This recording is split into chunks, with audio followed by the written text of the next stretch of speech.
하나님의 말씀은 신약성경 마태복음 21장 18절에서 22절까지의 말씀입니다.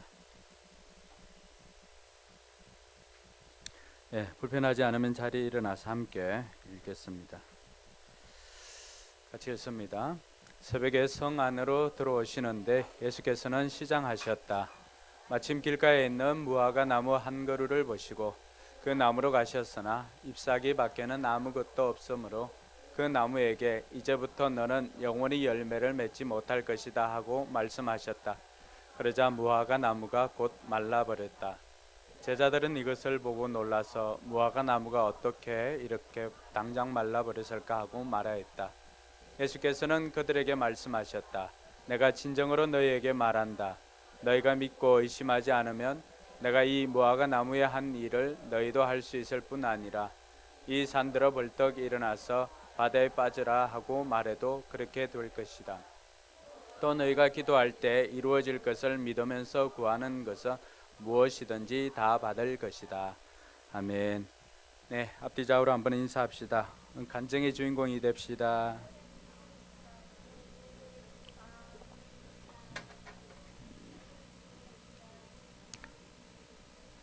전사님 모니터 주겠나? 네, 모니터 조금 올려주세요. 내가 잘 안 들리는 것 같아요. 네, 내가 잘 안 들리는 것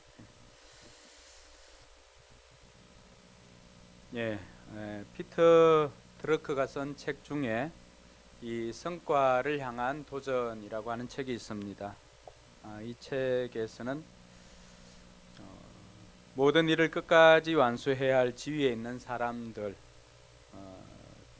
특히나 경영자들에 대해서 많은 이야기를 하는데, 경영자나 모든 일을 끝까지 완수해야 할 지위에 있는 사람들의 과제는 성과를 올리는 것이라고 말했습니다. 그러면서 모든 일은 성과를 올려야 의미가 있다라고 그렇게 말하고 있습니다. 그러면서 이 피터 드러크는 성과를 올리기 위해서 체득해야 할 습관적인 능력 5가지를 소개하고 있는데, 그 첫째는 어디에다 자신의 시간을 투자해야 하는지를 아는 것이라고 했습니다. 그리고 중요한 것은 그렇게 우선적으로 시간을 투자해야 하는 것을 아는 것과 더불어서 자기에게 있는 토막 시간들을, 짜투리 시간들 있잖아, 그렇죠? 그 시간들을 체계적으로 관리하는 것이 중요함을 이야기를 합니다. 둘째는 외부 세계에 대한 기여에 초점을 맞추는 것이라고 했습니다. 그것은 일의 과정이 아닌 성과에 온 정력을 쏟는 것과, 그래서 일의 방법에 관한 것이 아니라 성과에 대한 것에서 출발하는 것, 그래서 역으로 이렇게 되는 것입니다. 즉, 기대하는 성과가 무엇인가를 자문해서 거기에서 출발하는 것입니다. 역으로. 예를 든다면 우리가 20개 목장 120명의 성도가 목표예요. 5년 이제 우리의 목표예요. 그러면은 우리는 어떻게 전도할까, 또 아니면 목장에서 어떻게 할까라고 하는 고민에서 출발을 하고, 그러기 위해서는 뭐 어떻게 하면 좋을까라고 출발하지만, 피터 드러크가 제시하는 것은 그게 아니라 20개 목장 120명의 성도, 거기에서 출발하는 거예요. 자, 그러면 이것을 이루기 위해서는 내가 무엇을 해야 할까를 생각하는 겁니다. 처음에는 방법들이나 여러 가지 의견들을 통해 가지고 목적을 향해 나아갔다면은, 이번에는 이 목적에서부터 역으로 출발해 가지고, 그러면 이것을 이루기 위해서 내가 무엇을 해야 될까, 어떻게 해야 될까. 예를 들면 우리가 뭐 5개 목장 같으면은 5, 4, 20, 뭐 4개 한 목장에서 2번씩 분가를 한다거나, 또 뭐 이런 방법들이 구체적으로 생각나게 될 것이라고 하는 것입니다. 그래서 기대되는 성과에서 출발하는 것입니다. 예를 들어서 평균 90점을 맞고 싶다. 그러면은 90점을 맞기 위해서는 어떻게 해야 될 것인가를 고민을 하고, 거기서부터 역으로 이렇게 내려오는 것이죠. 이런 방법들. 세 번째는 강점을 기준으로 삼는 것입니다. 누구에게나 다 약점은 있습니다. 그러나 성과를 거두기 위해서는 약점에 집중하다 보면은 잘 할 수가 없습니다. 그래서 자기가 잘 하는 것에 집중을 하다 보면은 그것이 다른 약점들을 커버하는 경우가 많이 있습니다. 그래서 강점을 기준으로 삼고, 네 번째는 두드러지게 성과를 올릴 수 있는 영역에 집중하는 것입니다. 이것은 우선순위의 문제이기도 합니다. 그래서 첫 번째로 해야 될 일과 두 번째로 해야 될 일, 두 번째로 해야 될 것을 첫 번째 하면은 이것도 저것도 안 되게 됩니다. 그래서 우리에게 있어서 우선순위가 무엇인가를 알고 우리가 두드러지게 성과를 올릴 수 있는 영역, 그러니까 우리 교회 같은 경우는 모든 부분에 다 이렇게 초점이 맞춰져 있는 것은 아니거든요. 그래서 영혼 구원에서 제자 3자라고 하는 그 큰 테두리 안에서 우리가 좀 더 우선적으로 하는 것이 어떻게 보면은 다음 세대 사역과 목장 사역입니다. 왜냐하면 우리가 할 수 있는 영역에서 좀 더 성과를 올릴 수 있는 영역에서 집중하는 것입니다. 그래서 그런 부분들. 또 다섯 번째는 성과를 올릴 수 있도록 하는 의사결정. 어떤 여러 가지 전술이 아니라 하나의 전략. 그러니까 영혼 구원에서 제자 3자라고 하는 그 성과의 그 전략을 위해서 모든 의사결정을 하는 것입니다. 그러니까 여러분 가정에서도 마찬가지, 여러분 사업장에도 마찬가지예요. 여러분 사업장에서 어떤 목적이 있다면 그 전략에서 그 전략을 위한 의사결정이 명확하게, 해야 될 결정은 명확하게 해야 된다는 것이죠. 근데 성경을 읽다 보니까 이 성과를 향한 도전, 성과를 원하는 것은 이 경영자뿐만이 아니라 오늘 말씀에 보니까 하나님께서도 우리에게 이런 성과를 원하신다는 것을 알게 되었습니다. 성경에 보면은 오늘 우리가 경영자도 아닌데 무슨 성과를 거둬야 될까라고 생각할 수도 있는데, 오늘 저와 여러분들은 끝까지 일을 완수해야 할 사명자라고 하는 사실입니다. 여러분 동의하십니까? 고린도전서 4장 1절에 보면은 저와 여러분들을 우리는 그리스도의 일꾼이요 또 하나님의 비밀을 맡은 관리인, 좀 전에 우리 윤목자도 자기를 하나님께서 대표시고 자기는 그 대리인이라고 했는데, 이 대리인을 다른 말로 하면 또 청지기, 또 맡은 자, 또 관리인, 이런 역할들을 하는데 저와 여러분 모두가 어떻게 보면은 하나님께서 우리에게 각자에게 그 모든 일들을 위임했다라고 하는 것입니다. 우리가 그 일을 맡고 있는 관리인으로서 우리 역시도 성과를 내야 합니다. 성경에 보면은 곳곳에 결산을 하는 내용이 많이 나옵니다. 주인이 집을 떠나기 전에 일을 맡기고 떠납니다. 그리고는 때가 되어서 돌아와서는 어떻게 합니까? 결산을 합니다. 또 어떤 경우엔 달란트 비유도 있습니다. 5달란트, 2달란트, 1달란트를 줍니다. 그리고는 또 주인이 나중에 와서 어떻게 합니까? 결산을 합니다.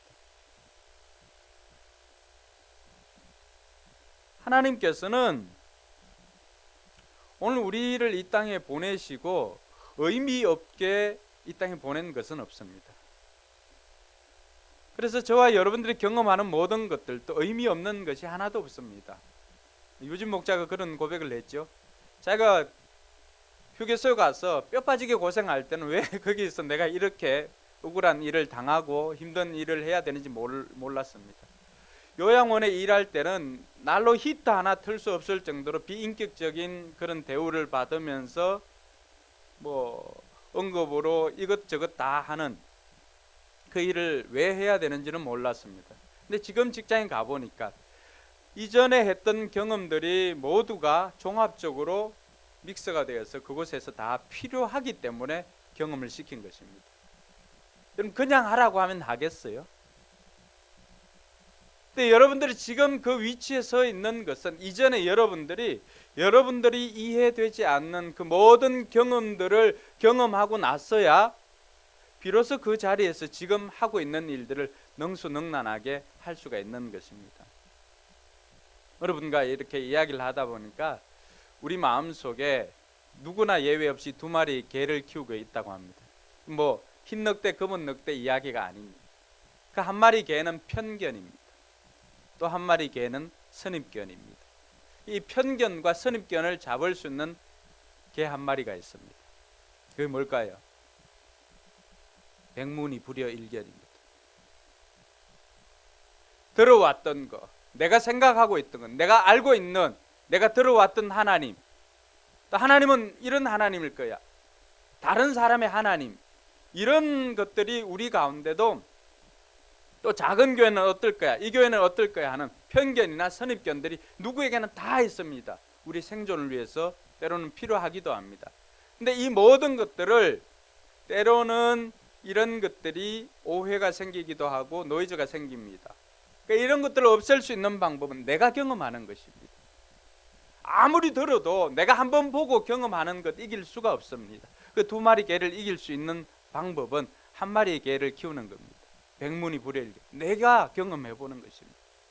하나님도 들어왔던 하나님, 그러니까 수가성 여인에게 전도를 받았던 수많은 사람들이 뭐라고 말합니까? 이전에는 네가 전해준 그 하나님이었지만 이제는 아니라고 한 거예요. 네 때문에 믿는 게 아니라 우리가 하나님을 만났다는 것입니다. 할렐루야.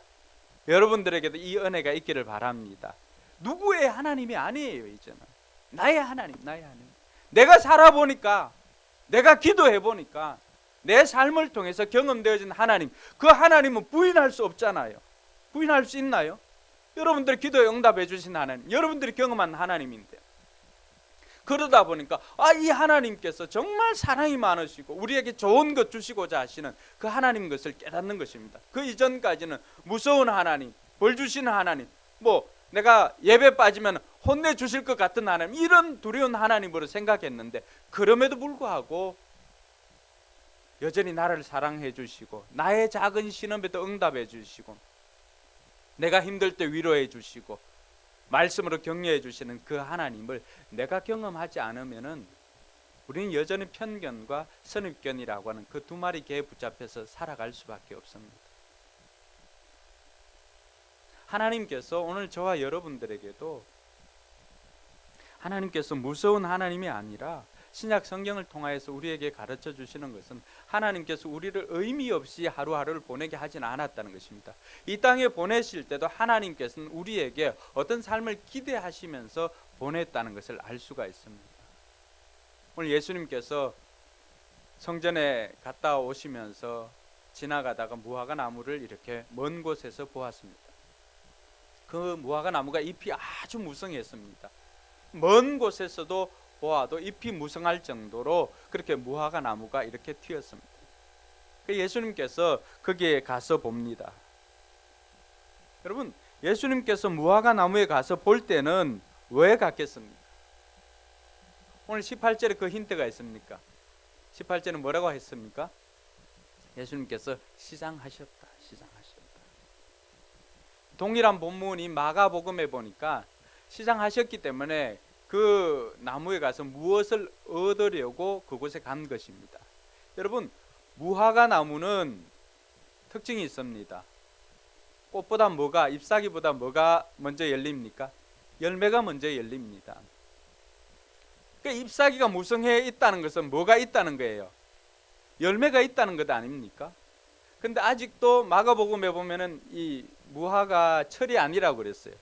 철이 아닌데도 잎사귀가 무성한 거예요. 멀리서 봐도 잎사귀가 무성하니까, 시장하고 하니까 예수님께서 가서 무화과를 봤는데 찾아도 열매가 없습니다. 무화과는 2번 열매를 맺습니다. 작년에 났던 그 가지에서 3월 정도가 되면은 무화과 작은 열매가 이렇게 맺혀집니다. 그리고 그것이 4월 지나면서 이렇게 조금 커지고 바람이 불면서 떨어지기도 하고 하는 것들을 먹기도 합니다. 그러다가 여름이 오면은 잎이 갑자기 무성해집니다. 잎이 무성해지고 난 다음에 한 8월 정도가 되면은 금년에 난 새순에 그게 또 무화과가 열립니다. 그리고 이것들이 이제 커지기 때문에 처음에 났던 것은 이런 열매, 나중에 났던 것들이 이제 그 늦은 무화과라고 그렇게 하는데, 이것들이 점점 커지기 시작합니다. 그러니까 4월 정도가 되면은, 지금 이제 이때가 4월 정도였거든요. 4월 정도가 되면은 그래도 작지만 뭐라도 먹을 게 있습니다. 그런데 이 무화과가 잎이 무성하다라고 하는 것은, 여러분, 열매가 있어야 함에도 불구하고 지금 철이 아닌데도 잎이 무성한 거죠. 어떻게 보면 철이 아니에요. 그런데도 잎이 무성하다라고 하는 것은 그 때와 맞지 않게 두드려져 있으니까 예수님께서 직접 가서 무엇을 얻으려고 했지만 아무것도 얻을 수가 없었습니다. 그래서 예수님께서 그 자리에서 이 무화과를 저주를 합니다. 열매를 얻으려고 갔지만은 얻지 못하는 상황에서 예수님께서는 그 무화과에게 다시는 영원히 열매를 맺지 못할 것이다 라고 말씀합니다. 마태복음에 보면은 무화과 나무가 곧 말라버렸다고 그렇게 말합니다. 마가복음에 가면은 하루 정도의 텀이 있습니다. 해서 다시 성전에 들어갔다 나왔을 때 보니까 베드로가 보니까 이게 바짝 말라버렸거든요. 그러니까 여기는 곧 말라버렸다고 했지만 여러분 이 성품은 여러분들이 평소에 알고 있던 예수님과는 다른 성품 아닙니까? 예수님께서는 우리가 알고 있는 예수님 어떤 분이에요? 병자들을 고쳐주시고 또 눈먼 자를 고쳐주시고 죽은 자를 살리시고 상한 자의 마음을 고쳐주시는 그런 주님이십니다. 그런데 주님께서는 이 무화과에게는 저주를 내립니다. 무화과 입장에서 보면 굉장히 억울할 수도 있어요. 자기가 무슨 감정이 있는 그런 사람이 아니지 않습니까? 그럼에도 불구하고 이렇게 무화과에게 저주를 내서 열매를 맺지 못하니까 다시금 열매를 맺지 못할 것이다 라고 했는데 그 즉시로 그 무화과가 말라버렸습니다. 어떻게 보면은 이것은 우리에게 비유이기도 하고 이적이기도 합니다. 예수님께서 이것을 통해서 제자들에게도 가르쳐 주고자 했고 오늘 이 말씀을 듣는 우리에게도 가르쳐 주고자 하는 것이 있습니다. 예수님은 이것을 통해서 실물 교육을 하고자 했습니다. 예수님의 가르침은 이론적인 그런 가르침이 아니었습니다. 언제나 제자들을 데리고 가서 현장에서 실제적으로 가르치는 것이었습니다. 그 예수님께서 오늘 이것을 통해서 너희 중에도 이렇게 될 것이다 라고 하는 것들, 그것을 의미를 하고 있습니다. 자, 예수님께서 이 일을 통해서 우리에게 가르쳐 주고자 하는 것이 무엇이냐라고 한다면은 먼저는 유대인들에게, 이스라엘 백성들에게 하고자 하는 메시지가 있었습니다. 예수님께서는 이 무화과 나무를 보기 전에 먼저 성전에 들어갔다 옵니다. 성전에 들어가서 우리가 이렇게 알고 있는 그 내용을 합니다. 성전에 들어갔는데 성전에서 사람들이 어떻게 합니까? 그곳에서 장사를 하고 있습니다. 또 환전을 해주고 있습니다. 비둘기를 팔고 있고 예수님께서 그것을 상을 다 없습니다. 그리고는 하시는 말씀이 내 집은 만민이 기도하는 집인데 너희들이 강도의 구렬로 만들었구나라고 그렇게 말씀하십니다. 예수님께서 이스라엘 백성들 그들에게 원했던 삶은 하나님 앞에 거룩한 삶을 사는 것입니다. 빛된 삶을 사는 것입니다. 그런데 그 성전을 보니까 화려하게 지어졌지만 어떻게 보면 잎은 무성하지만은 그 안에서 생명이 있는 성전으로서의 그 기능을 하지 못하고 성전으로서의 그 역할을 하지 못합니다. 생명력도 없고 영향력도 없습니다. 어떻게 보면은 예수님께서는 3일 만에 이 성전을 헐어버리라고 할 정도로 이 성전에 대한 기대함이 있었지만은 그것을 얻지 못하였을 때 예수님께서는 그 성전에 대한 심판을 말씀해 주셨습니다. 이것이 이스라엘 백성들에게 향하는 예수님의 원함이었습니다. 어떻게 보면은 무화과 나무에 무엇을 열매를 기대하고 그곳에 갔지만은 작은 열매라도 찾을 수 없는 그 나무를 보면서 그 나무를 심판하였던 것처럼 예수님의 심판은 급하게 갑자기 다가옵니다. 오늘 내가 준비하지 않으면, 오늘 내가 제대로 살지 않으면 언제 다시 기회가 주어질지 우리는 알 수가 없습니다. 수능 시험도 한번 실패한 사람에게는 재수 삼수도 있지만은 그러나 예수님의 심판만큼은 그렇지가 않습니다. 예수님께서 이스라엘 백성들에게 기대하는 삶을 살지 못했을 때 그들이 경험했던 것은 역사적으로 그 성전은 화려한 잎사귀만 자랑했습니다. 그러니까 실제로 그러한가 하여서 예수님께서 직접 들어가서 봅니다. 우리도 말만, 입만 살아있는 신앙이 있을 수가 있습니다. 그는 이 입뿐만이 아니라 진짜 입만 무성한 것입니다. 아무런 생명력이나 영향력이 없는 그런 삶이죠. 우리가 함부로 판단할 것이 아니라 그 사람들 어떻게 보면 교회 안에서는 신앙이 좋다 뭐 이런 이야기를 들을 수가 있습니다. 그래서 예수님께서 직접 가서 보니까 정말로 그러한가 해서 직접 가서 보니까 얻을 것이 하나도 없습니다. 어떻게 보면 우리도 본질에 충실하지 않으면 이런 껍데기만 자랑할 수가 있습니다. 그러나 그 껍데기로서는 생명을 살릴 수가 없습니다. 이스라엘 백성들은 그들은 외모는 화려하게 그렇게 치장을 하였지만은 그러나 그 안에는 생명을 살릴 수 있는 능력이 없었습니다. 바울의 표현을 빌리자면 경건의 모양은 있을 줄은 모르지만 경건의 능력은 전혀 없는 그런 삶을 살았습니다. 명목만이 하나님의 사람이었습니다. 오늘 저와 여러분들에게 하나님께서는 뭘 원하실까요? 무화과 나무의 열매를 기대한 것처럼 이스라엘 백성들에게는 거룩한 모델로서 제사장 나라로서의 그 삶을 원했지만은 그러나 그들은 그 제사장으로서의 역할을 감당하지 못하고 오히려 겉은 화려하고 외식적인 모습은 있었지만은 정작 생명을 살린 능력은 없었고 기도하는 집이었던 그 자리에서 자신의 이권만 다투는 그런 모습들을 보여주었습니다. 예수님의 말씀을 듣고 말라버린 무화과 나무처럼 그 성전은 얼마 지나지 않아서 완전히 무너졌습니다. 돌 위에 돌 하나 얹어지지 못할 정도로 다 무너졌습니다. 그 현장이 여러분 이스라엘을 방문해 보면 통곡의 벽이라고 겨우 한쪽 벽만 이렇게 조금 남아있는 곳이 있습니다. 생명을 살리지 못하는 그 성전, 기능을 하지 못하는 그 성전, 오늘 그것을 보면서 무화과 말라버린 무화과를 보고 무너진 성전을 보면서 오늘 저와 여러분들은 뭘 생각해야 할까요? 하나님께서 저와 여러분들을 이 땅에 보내실 때 우리에게도 원하는 열매가 있었다는 것입니다. 우리에게 기대하는 것이 있습니다.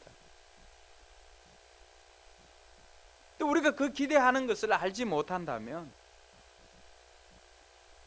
우리는 알맹이가 아니라 껍데기만 자랑하는 명목만의 그리스도인이 될 수가 있더라고 하는 것입니다.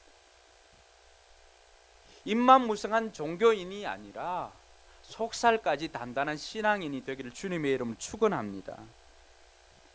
우리 주님께서는 우리에게 기대하는 것이 무엇이겠습니까? 그것이 우리에게 부탁한 사명입니다. 우리로 하여금 오늘 피터 드러커는 경영자뿐만이 아니라 일을 끝까지 완수해야 하는 사람들이 그들에게 반드시 주어진 것이 과제라고 했는데 성과를 거두라고 했지 않습니까? 오늘 저와 여러분들에게도 우리 주님께서는 끝까지 완수해야 될 미션을 주셨습니다. 그게 뭘까요? 우리가 단순히 열매를 원한다고 해서 삶으로 바로 이렇게 논리적인 비약을 가져갈 것이 아니라 구체적으로 하나님께서 우리에게 원하는 열매가 뭘까라고 들여다봤을 때 우리가 끝까지 완수해야 할 비전, 사명이 우리가 맺어야 할 열매인 줄 믿으시기 바랍니다. 그것이 마태복음 28장 19절 20절이에요. 늘 우리가 귀가 따갑도록 들었던 것. 열매 맺지 못하면은 찍어서 불 속에 던진다는 그런 말씀이 있습니다.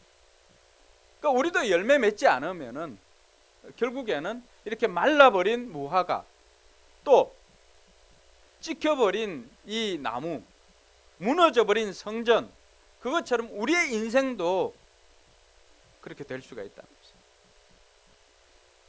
그 우리에게 기대하는 열매는 마태복음 28장 19절과 20절에 보니까 주님께서 우리에게 뭐라고 말씀하셨습니까? 너희는 가서 모든 족속으로 제자를 삼고 아버지와 아들과 성령의 이름으로 세례를 주고 내가 너에게 분부한 모든 것을 가르쳐 지키게 하라는 것입니다. 세례를 주는 것, 영혼 구원하는 것 아닙니까? 오늘 우리 교회가 자랑해야 할 열매가 무엇입니까?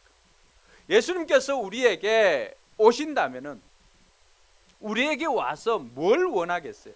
그럼 공동체에 원하는 열매가 있고 개인에게 원하는 열매가 있습니다. 예수님께서 우리에게 와서 여러분에게 개인에게 와서 여러분들이 뭘 어떤 열매가 있나 싶어서 신앙생활 좀 잘하는 것 같고 하니까 열매가 있나 싶어서 가봅니다. 예수님은 함부로 판단하지 않지요. 중심을 보시는 분이십니다. 그 열매는 우리 공동체에 원하는 열매는 다른 것 아니에요. 영혼 구원 받은 백성들이 우리 교회를 통해서 얼마나 되느냐라고 하는 물음입니다. 다행히 올해는 작은 열매가 이렇게 있습니다. 올해는 우리 박준홍 목부님하고 우리 이민지 양이 세례를 받아서 그나마 우리는 주님 우리는 이렇게 작은 열매라도 있습니다 하고 그다음에 이야기는 할 수 있을 것 같습니다. 아직 무화가 마르지는 않을 것 같습니다.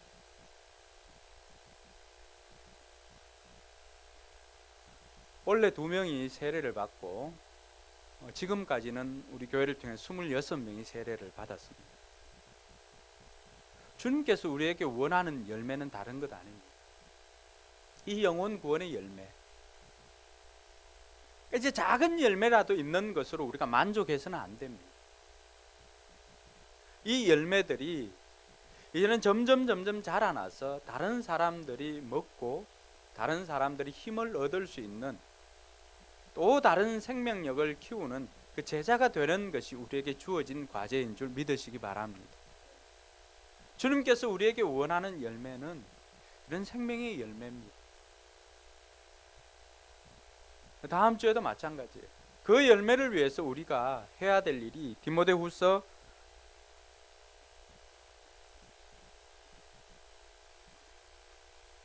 '바울이 디모데에게 이야기한 것처럼 때를 얻든지 못 얻든지 말씀을 선포하라는 것입니다. 그래서 디모데후서 4장 2절과 5절에 보면은 이 얘기가 나옵니다. 이 말씀을 전하라고 하는 것이 전도하라는 것입니다. 기회가 좋든지 나쁘든지 꾸준히 하라는 것입니다. 힘들고 어려울 수가 있으니까 끝까지 참고 가르치면서 책망하고 경계하고 권하십시오. 3절 한번 볼까요?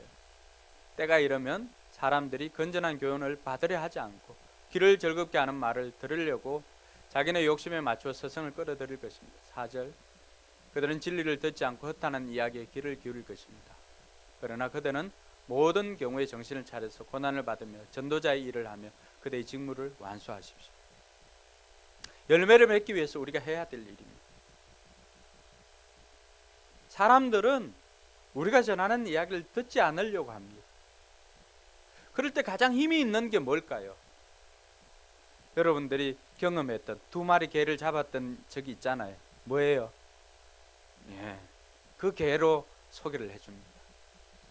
내가 경험해 보니까 내가 만난 하나님을 소개하는 것입니다. 내가 만난 하나님 없으면 어떻게 할까요? 여전히 우린 2마리 개에 잡혀서 살아가고 있습니다. 여러분들이 만난 그 하나님, 여러분들이 때를 얻든지 못 얻든지 가서 전하는 것입니다. 그럴 때 열매가 맺어집니다. 히브리서 5장 12절과 14절에 보면 주님께서 우리에게 원하는 것이 있습니다. 같이 읽어봅니다. 시간으로 보면 여러분은 이미 교사가 되어 있어야 할 때인데 하나님의 말씀의 초보적 원리를 남들에게서 배워야 할 처지에 다시금 놓여 있습니다. 여러분은 단단한 음식물이 아니라 젖을 필요로 하는 사람이 되었습니다. 젖을 먹고 사는 사람은 누구나 다 어린 아기이므로 옳은 가르침에 익숙하지 못합니다. 그러나 단단한 음식물은 장성한 사람들의 것입니다. 그들은 경험으로 선과 악을 분별하는 세련된 지각을 가지고 있는 사람들입니다.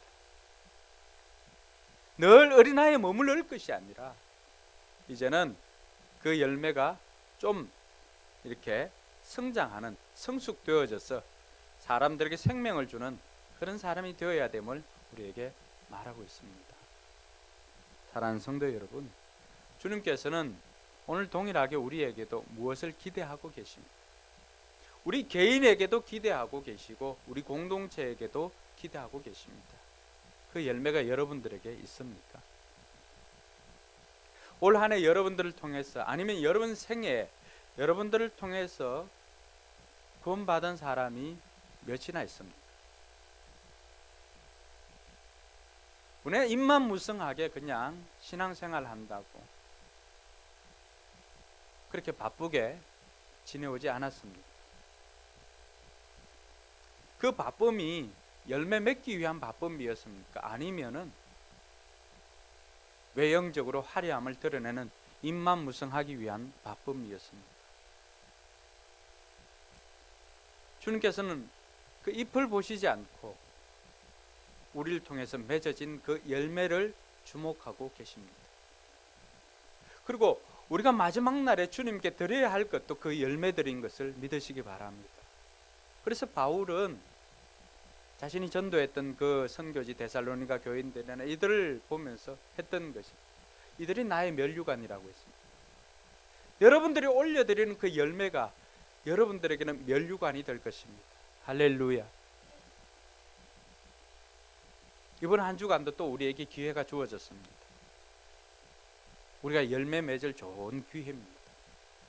여러분들이 기도하고 해야 될 그 일이 우리에게 주어져 있습니다. 비록 최영기 목사님이 오지만은 우리는 그 일을 통해서 하나님께서, 예수님께서 무화과 나무를 보시고 무엇이 있는가 보시려고 오는 거예요. 저와 여러분들이 그 열매를 내어놓을 수 있는 은혜가 있기를 주님의 이름으로 축원합니다. 자, 그러면 우리가 그것을 어떻게 할 수가 있는가? 중요한 것은 그거잖아요. 열매 맺어야 되는 거는 이제 동의를 하잖아, 그렇죠? 뭐 어떻게 할 수 있을까? 어떻게 하면 그 열매를 맺을 수 있을까? 그 비결을 예수님께서는 이 무화과 나무 비유를 해주면서 우리에게 뜬금없이 21절과 22절에 보면은 이 무화과 나무하고는 전혀 관계가 없을 것 같은 말씀을 우리에게 해주십니다. 21절 같이 읽어봅니다. 예수께서는 그들에게 말씀하셨다. 내가 진정으로 너에게 말한다. 너희가 믿고 의심하지 않으면 내가 이 무화과 나무에 한 일을 너희도 할 수 있을 뿐 아니라 이 산들어 벌떡 일어나서 바다에 빠져라 하고 말해도 그렇게 될 것이다. 또 너희가 기도할 때 이루어질 것을 믿으면서 구하는 것은 무엇이든지 다 받을 것이다. 아멘. 예. 그래서 필요한 게 뭐라고요? 믿음. 여러분들 마음속에 이 사람은 안 돼. 내가 포기하면 안 됩니다. 나는 할 수 없지만, 내게는 그런 믿음이 없지만 이제는 예수님께서 하셨던 것을 보면서 우리에게도 이 믿음을 가지고 구하라는 것입니다.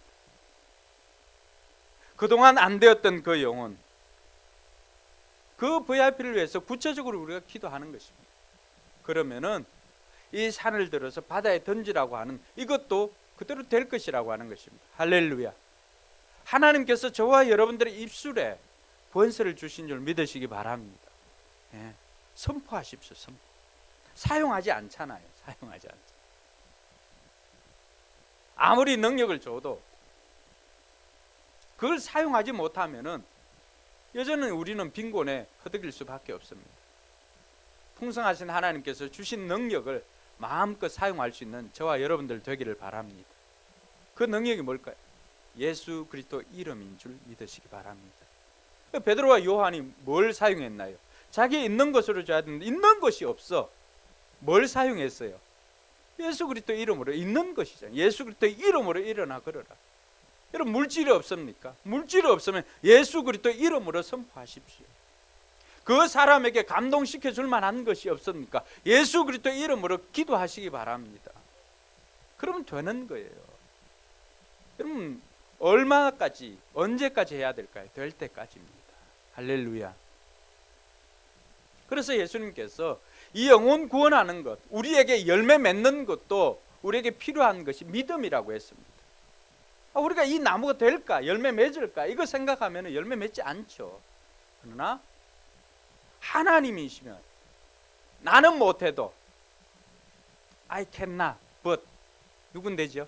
하나님은 됩니다. You can, 하나님은 됩니다. 우리가 그 마음 가지고 그 믿음을 가지라고 우리에게 이 무화과 비유를 통해서 이야기를 해주는 것입니다. 사랑하는 성도 여러분, 여러분 인생에 안 되어서 포기한 사람이 있습니까? 안 되어서 포기한 일 있습니까? 그 일을 위해서 여러분들이 얼마만큼 기도했습니까? 또 그 일에 대한 믿음이 있었습니까? 하나님께서는 오늘 이 말씀을 통해서 우리 인생에 그 열매를 맺기를 원하십니다. 저와 여러분들을 통해서도 한 영혼이 구원받는 그 모습을 보기를 원하십니다. 그거 보시려고 우리의 삶에 그 열매가 있나, 구원의 열매가 있는가를 보시는 거예요. 물론 좀 더 나아가서 성령의 열매를 원하기도 하죠. 우리의 삶에 이런 성령의 열매가 맺혀졌는가를 볼 것입니다. 그러나 중요한 것은 주님께서 오늘 이 일을 통해서 우리에게 원하는 끝까지 완수해야 할 그 미션은 다름 아니라 영혼 구원의 열매라고 하는 것입니다. 할렐루야. 그 일을 위해서 우리가 판단하지 말고 기도하라고 하는 것입니다. 여러분, 예수님께서도 무성한 그 가지를 보고 멀리서 보고 바로 판단하지 않았습니다. 어떻게 했습니까? 가까이 가서 봤습니다. 멀리서 보면 다 신앙이 좋은 것 같고 나보다도 뛰어난 것 같습니다. 근데 가까이 가보십시오. 여러분들을 필요로 합니다. 가까이 가보면은 껍데기뿐이라고 하는 것을 알게 됩니다. 그 사람에게 생명이 있어야 함을 전하는 저와 여러분들 되기를 바랍니다. 그러기 위해서는 우리가 믿음을 포기하면 안 됩니다. 무슨 믿음입니까? 따라합시다. 나는 안 되지만 하나님은 할 수 있습니다. 우리 인생의 모든 기적은 바로 그거예요. 나는 안 되지만 하나님이 할 수 있습니다라고 하는 고백. 다니엘 그 세일의 기도에 나왔던 그 많은 간증자들의 공통적인 것은 나는 안 되지만 하나님은 하실 수 있다는 거예요. 그 믿음 가지고 나아갔더니 좋은 만남의 복도 허락해 주셨고, 자기가 아무것도 없었지만은 그러나 자신의 브랜드를 하나님께서 높여주시고, 이런 일들은 내가 아니라 하나님이 하셨음을 고백하는 것입니다. 믿음은 다른 게 아니에요. 여러분, 사람이나 환경 보면은 안 될 이유밖에 없지요. 근데 그것 보지 말고 그럼에도 불구하고 할 수 있는 능력 많으신 하나님을 보는 저와 여러분들 되기를 바랍니다. 그래서 우리에게 필요한 것이 믿음입니다. 그래서 여러분들이 기도할 때 하나님께서 기도 응답 주시죠. 그 주신 이유가 뭘까요? 그걸 통해서 하나님의 능력을 믿으라는 것입니다. 그래서 올 한 해 우리 표가 뭔지 아시죠? 뭐예요? 믿음으로 하나님을 기쁘시게 하는 것입니다. 또 하나는 끝까지 포기하지 않고 그 믿음을 가지고 우리가 행동을 할 때 구체적으로 기도하는 것입니다. 그래서 22절에 같이 읽습니다. 또 너희가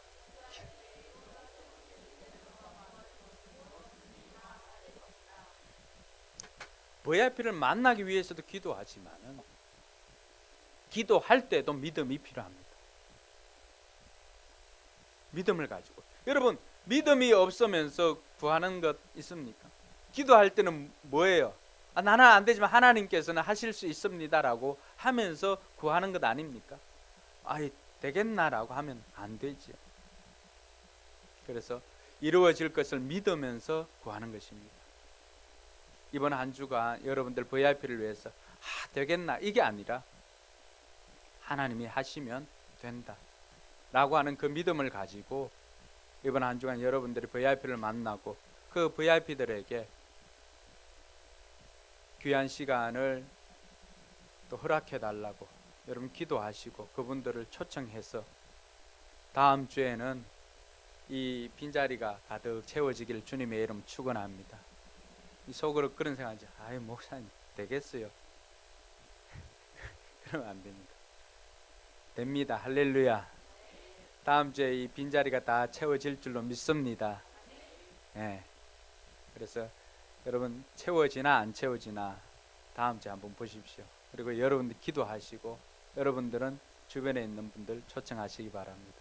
저희도 우리 목장에 우리 정빈이 모친 초청하려고 지금 이번 주 목장 그쪽에 가서 하려고 계획 중에 있습니다.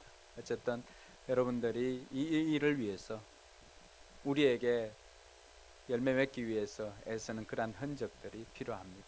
그래서 저와 여러분들이 열매로 하나님 앞에 영광 돌리는 저와 여러분들 되기를 주님의 이름으로 축원합니다. 기도합시다.